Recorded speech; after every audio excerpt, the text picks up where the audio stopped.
السلام عليكم. النهاردة هنعمل أكلة موفرة واقتصادية ينفع نفطر بيها ونتغدى بيها ونتعشى بيها، وهي الفول المقلي.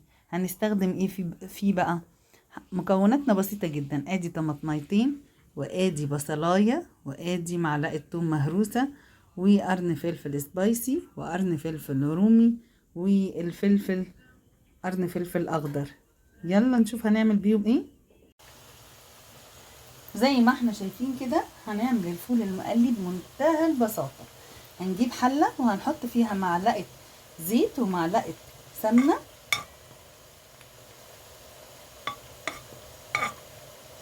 ومجرد ما هنسيح الزبدة بتاعتنا او السمنة بتاعتنا مع الزيت، هنزل اول حاجة ببصلاية صغيرة وهنشوحها.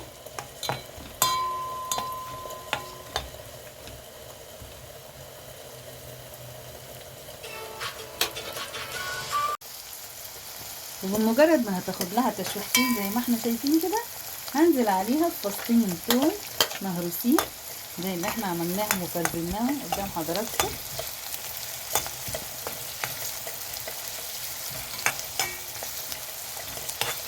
يدوب بس هيطلع كده ريحة الثوم مع البصل، هنزل عليهم بالايه، بالقرن فلفل الاخضر، ومعاهم قرن فلفل سبايسي، وهنشوح تمام على الريحة اهو زي ما احنا شايفين كله بيتشوح مع بعضه. هنزل معاهم بالقرن فلفل الرومي اللي احنا قطعناه الاحمر، وده الموسم بتاعه دلوقتي، هتنزلوا تلاقوه بسهولة في قلب الايه، في قلب السوق. كل ده هياخد له تشويحتين كده.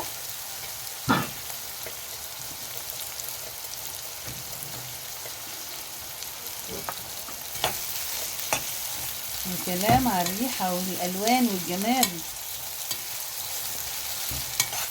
بمجرد ما هيتشوح له تشويحتين زي ما احنا شايفينه كده،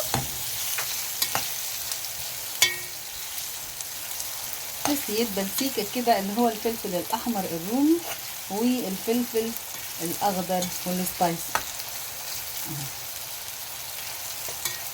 هقول لكم بقى على الريحة عاملة ازاي عندي، وهو لسه أصلا الفول منزلش عليه. هنزل عليه بطماطمية واحدة، انا لقيت الطماطميتين كبار قوي عليه، فهنجيب طماطمية واحدة وعليها ربع معلقة سكر زي ما احنا شايفين كده.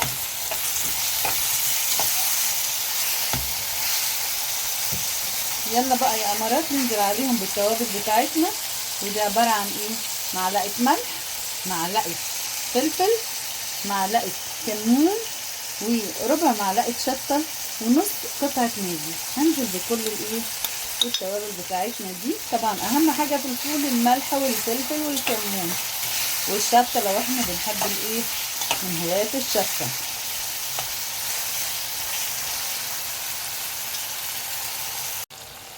وزي ما احنا شايفين بمجرد ما خد غلوة وبيطيب على النار،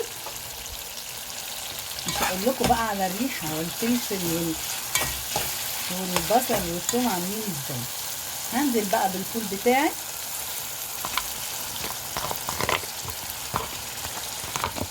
وهظبط ملحه طبعا، لازم ندوق عشان نظبط ملحه، ونسيبه ياخد معاه كده تشويحتين تلاتة مع البصل والثوم والفلفل الرومي والفلفل السبايسي. شايفين لونه جميل ازاي؟ ولو محتاج طبعا شوية مية نزود له مية، بس انا شايفة هنا ان الفول بتاعي مش محتاج اي حاجة، وهسيبه يغلي غلوة وهغرفه دلوقتي مع حضراتكم. وزي ما احنا شايفين، ايه رأيكم في الجمال؟ طعم وريحة مش هقول لكم عنه. هنغرفه في الطبق بتاع التقديم. شايفين الجمال؟ ايه رأيكم؟ شايفين قطع الفلفل السبايسي والرومي والبصل. تعالوا نجرنش الطبق بتاعنا ومع المخللات بتاعتنا اللي احنا عملناها، البدنجان واللفت